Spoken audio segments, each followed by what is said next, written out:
Oke kawan YouTube, assalamualaikum warahmatullahi wabarakatuh. Terima kasih telah klik video ini. Jumpa lagi dengan channel Hoteh, berbagi solusi seputar permasalahan smartphone. Baik, ini melanjutkan video saya sebelumnya ya, atau part 2 dari kasus HP Realme C25 yang kondisinya itu mati total. Dan kemarin ada indikasinya konslet karena setelah baterai saya injek itu, ketika saya pasang ke soket yang ada di mesin itu, efeknya mesin langsung panas. Dan di video kali ini untuk lanjutannya kita akan cari atau eksekusi mesin ini, kita cari sumber konslet dari HP Realme C25. Oke, ini adalah penampakan mesinnya sudah saya lepas, dan untuk langkahnya yaitu di sini saya menggunakan power supply ya kawan-kawan, untuk memberi tegangan voltase pada jalur baterai.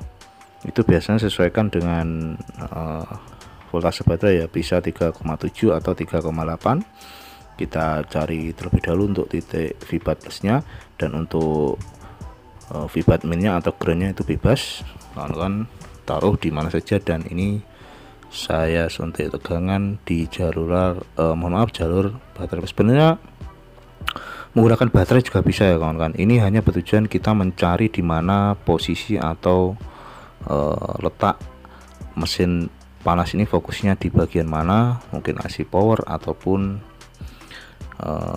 AC charge atau posisi yang lain. Dan ternyata setelah saya raba beberapa saat ini, saya menemukan indikasi panasnya ada di sebelah bagian sini ya, ada di kaleng di bawah posisi slot SIM card.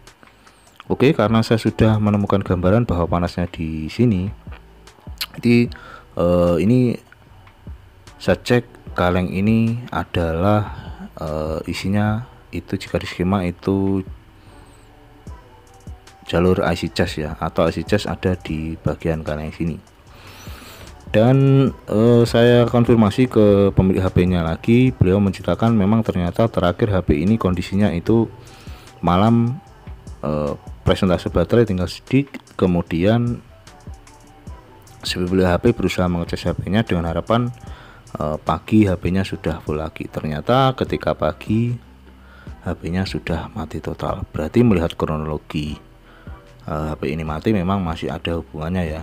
Jadi di sini saya putuskan untuk membongkar atau membuka kaleng di bagian bawah slot SIM ini, karena ini adalah kaleng dari IC charge. Untuk memastikan sebenarnya kawan-kawan bisa melihat skema ya, atau sebenarnya untuk kasus konslet atau mati total seperti ini memang penyelesaian tidak selalu sama, tinggal kawan-kawan menyisir atau mencari keberadaan konslet atau panasnya di bagian mana, dan disitu tinggal kita sisir lagi untuk memastikan penyebab konslet. Karena untuk kasus AC charge ini bisa juga AC charge-nya yang konslet, atau kadang itu bisa juga kapasitor ataupun komponen yang lain yang menyebabkan HP ini konslet. Oke, di sini saya bongkar untuk kalengnya menggunakan manual ya, atau tidak melakukan pemanasan. Ini saya skip agar mempersingkat video. Tujuan saya menggunakan manual itu agar lebih aman, karena tidak berisiko pada kapasitor atau komponen yang ada di dalamnya. Jika kawan-kawan ingin mengamankan kaleng itu biasanya menggunakan hot gun, cuma saya lebih berisiko ke bagian dalam, jadi saya menggunakan cara manual. Oke, selanjutnya untuk memastikan di mana titik short atau konsletnya, di sini saya menggunakan rosin ya. Ini kawan-kawan bisa cari di marketplace, namanya rosin bagi yang belum tahu. Metodenya seperti ini, gunakan solder, kemudian asap dari rosin ini kalian dekatkan di area yang ingin kita cari atau kita sisir. Nah, seperti ini.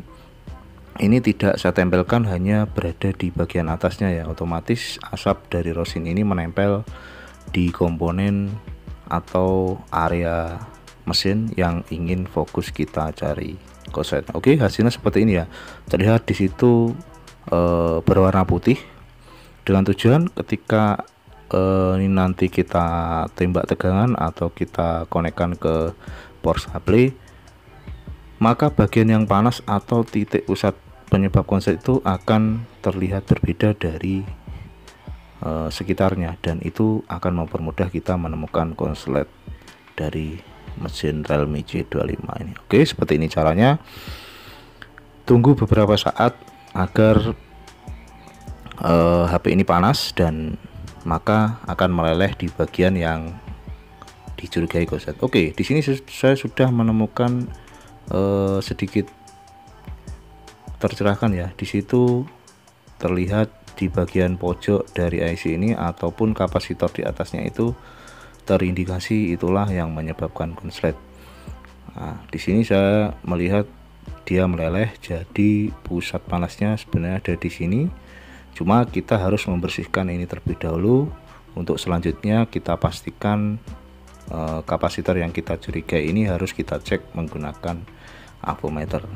Oke, di sini saya menggunakan thinner untuk membersihkan karena tadi bekas dari rosin itu wajib kita bersihkan terlebih dahulu agar lebih mudah kita mengerjakan HP ini ya. Ini sudah bersih, dan kapasitor yang berada di bagian atas ini akan saya tes terlebih dahulu menggunakan avometer. Oke, ini saya siapkan, saya nyalakan dulu untuk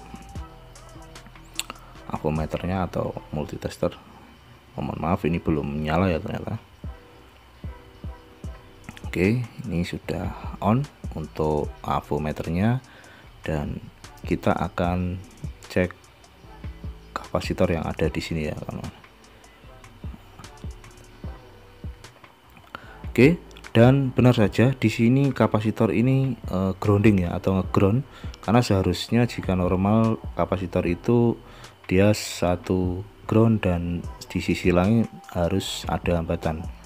Dan solusinya di sini saya melepas kapasitor yang saya curigai menyebabkan konslet ini menggunakan pinset ya, cukup menggunakan pinset, saya cukil saja, tidak saya gunakan solder ataupun blower. Tapi jika kawan ingin melakukan solder atau blower itu juga bisa. Nah, setelah saya lepas, kita pastikan lagi kedua titik pada kapasitor tadi atau jalur ke kapasitor tadi, dan alhamdulillah di sini muncul hambatan. Itu artinya untuk konslet sudah hilang ya. Dan memang setelah saya pastikan lagi, ini jika kawan-kawan punya ya, opsional saja, jika kawan punya skema itu ternyata adalah jalur VBus, adalah jalur jelas bagian plus ya, atau VBus biasanya itu grounding. Dan ini saya tes menggunakan power supply, benar saja ampere sudah tidak naik sendiri, karena tadi sebelumnya ketika konslet ampere naik sendiri sebelum kita colok on off. Oke, langsung saja kita pasang mesin ke bagian tulang dan kita akan tes langsung.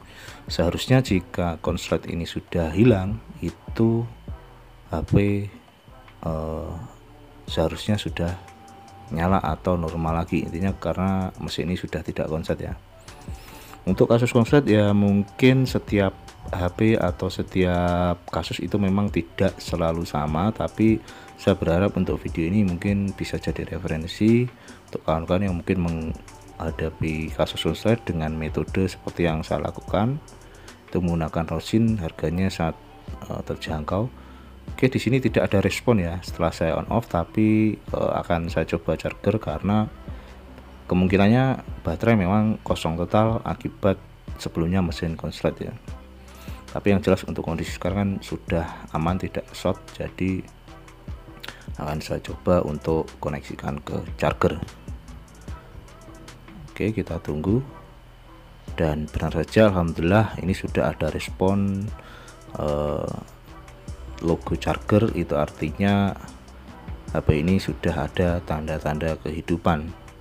Tinggal kita mungkin tunggu terlebih dahulu ya untuk beberapa saat, karena memang kondisinya baterai pasti kosong total akibat tersedot atau arus yang tidak normal dari mesin sebelumnya karena konslet. Oke, ini kita tunggu beberapa saat dulu, dan di sini juga sudah ada perbedaan dari ampere untuk pengecasan. Oke, ini saya potong untuk videonya agar tidak memperpanjang durasi video. Selanjutnya akan saya langsung nyalakan, apakah dia masih tidak mau nyala atau sudah on. Oke, kawanku, alhamdulillah untuk HP Realme C25 ini langsung nyala ya, atau on setelah tadi kita membuang penyebab atau biang kerok dari konsletnya tadi. Dan kita tunggu dulu ya, walaupun belum pasti sampai ke menu, tapi setidaknya HP ini sudah nyala di logo Realme. Oke, untuk opsinya tadi mungkin kapasitor yang kawan-kawan buang bisa kawan-kawan ganti atau carikan dari HP lain ya, atau HP bekas mesin yang tidak terpakai itu bisa diganti dengan yang baru, atau tidak diganti juga saya selama ini tidak menemukan kendala ya. Tapi kalau bicara baiknya sebenarnya harus diganti, tapi ini tanpa dikasih pun dia masih aman atau tidak ada kendala. Mungkin untuk video kali ini cukup sekian ya kawan-kawan. Semoga video kali ini bermanfaat, bisa jadi referensi untuk kawan-kawan yang ingin atau pas mengalami kasus yang sama, dan semoga channel Infotech dapat terus berbagi. Jangan lupa untuk like video ini dan dukung terus channel Infotech dengan cara subscribe. Terima kasih.